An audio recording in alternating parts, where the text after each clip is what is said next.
L'instant Feel Good avec Phil le Montagnard sur Africa Radio. Instant Feel Good, instant beauté comme tous les jeudis avec notre consultante maison Gladys Mignon. Bonjour Gladys. Bonjour Phil et bonjour à tous. Aujourd'hui avec une invitée, Christine Chauville, pharmacienne, ex-directrice marketing Bioderma. Exactement, et c'est la directrice générale de la marque du laboratoire Château Rouge.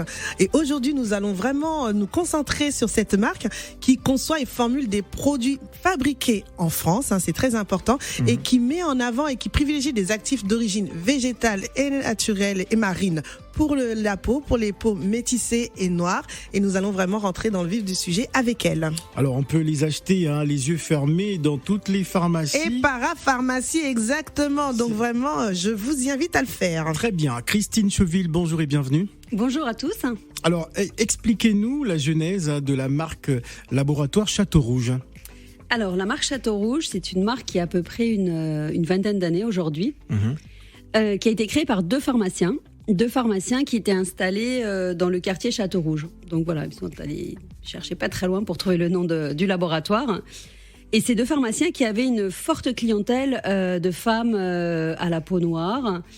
Et alors, ça ne s'est pas fait du jour au lendemain, mais ils constataient que ces femmes, en fait, faisaient parfois un petit peu n'importe quoi avec leur peau. Elles utilisaient beaucoup de lait hydratant et en fait, sous le manteau, elles mélangeaient ça à des dermocorticoïdes. Alors, juste pour vous rappeler, un dermocorticoïde, c'est un médicament qui est très largement prescrit pour traiter l'eczéma, la dermite atopique, mais en aucun cas pour éclaircir la peau, d'accord ? L'effet éclaircissant, c'est un effet secondaire en fait de ces médicaments.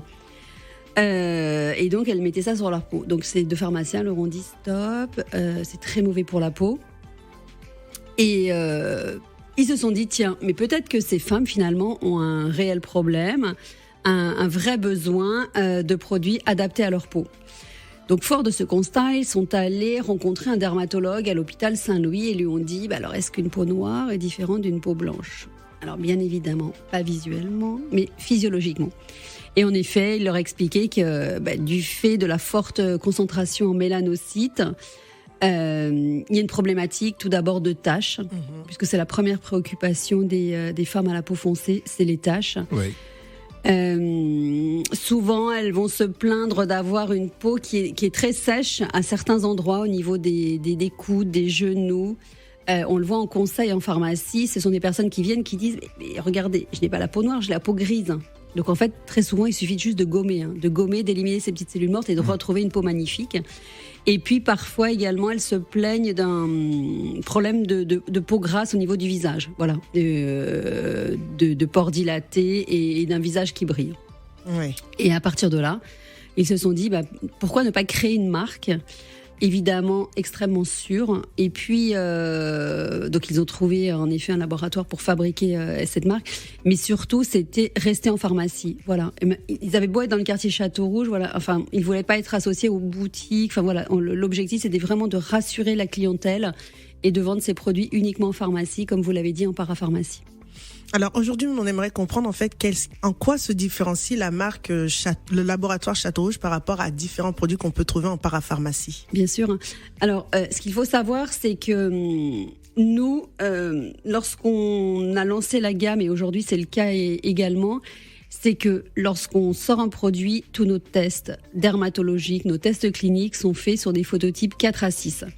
Parce qu'aujourd'hui, il serait très facile de mettre sur un packaging peau noire, peau métissée, voilà, sans...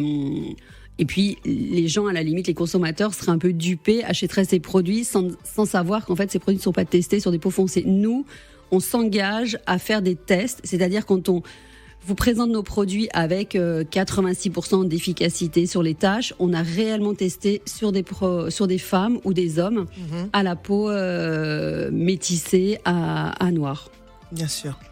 Alors, quelle est la particularité de l'ADN de la marque ? En quoi consiste, se différencie-t-elle des autres ?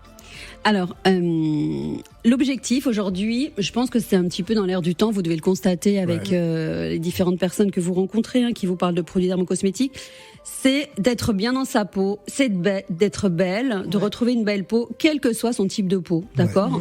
On peut avoir une peau très claire et avoir plein de problèmes de rougeur, on peut avoir une peau foncé. Enfin, l'objectif, quel que soit son type de peau, c'est de l'embellir, de la sublimer, mais de s'assumer. Voilà.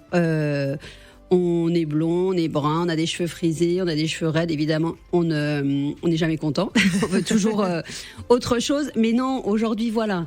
On a chacun sa personnalité, on a chacun son type de peau, donc on va l'embellir, on va en prendre soin, on va essayer de gommer les petites imperfections, mais voilà, on l'assume. Et surtout pas dépigmenter volontairement. Absolument pas. Et non, tout à fait. Non, c'est vraiment pas l'objectif. C'est d'ailleurs le leitmotiv du combat de la marque dès sa création. Peut-on considérer une évolution des mentalités, une prise de conscience face à ce phénomène ?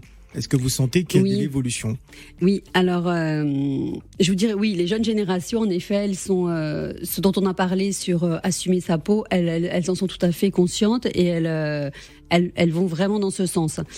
Après, je vous dirais qu'en allant, en me déplaçant pas mal encore en Afrique, c'est vrai que c'est pas toujours encore le cas. Donc c'est vrai que l'objectif c'est aussi de transmettre ce message un peu partout, quoi. Dire voilà, arrêtez de maltraiter votre peau, d'accord ? La peau c'est votre enveloppe corporelle, c'est ce que l'on voit en effet, c'est la première chose, mais prenez-en soin, quoi. Ouais. Il faut pas utiliser des produits décapants, des produits toxiques. Alors sur le coup, en effet, vous allez avoir l'impression d'avoir une jolie peau, peut-être plus claire, mais quelques années après, c'est une catastrophe. Et on a des dermatologues spécialisés là à Paris notamment qui disent on voit des femmes avec des vergetures et là après on ne peut plus rien faire. Ce qu'il faut savoir, c'est qu'après c'est trop tard.